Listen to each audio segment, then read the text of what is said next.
Okay, velkommen til VP News. Jeg vil nu gå ud og finde ud af, hvorfor at man skal stemme på Vinterpartiet.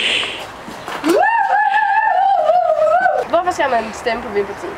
Man får dækket 2/3 af sit vind. Hvorfor skal man stemme på Vinterpartiet? Fordi så kan turisterne leje nogle elbiler og køre rundt og se vores flotte kommuner rundt omkring. Hvorfor skal man stemme på Vinterpartiet? Fordi vi får 2 fantastiske vindmøller op, der giver vedvarende energi.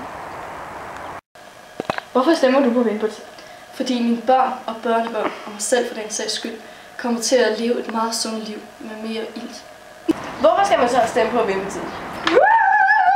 Vinterpartiet! Hvorfor skal man stemme på Vinterpartiet? Og jeg er bare vild med de der elbiler, man får. Man kan få et meget bedre miljø, og man kan endda få sådan nogle elbiler, hvor det er, man kan køre rundt i, uden man forurener. Vinterpartiet. Vinterpartiet. Vindpartiet. Vinterpartiet. Vinterpartiet. Vinterpartiet!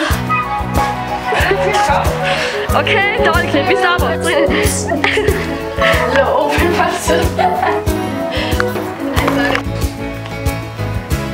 Hvorfor stemmer du på Vinterpartiet? I have en god pros.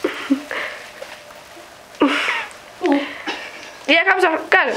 Hallo, Vinterpartiet. Hallo, Vinterpartiet. Og stem på Vinterpartiet.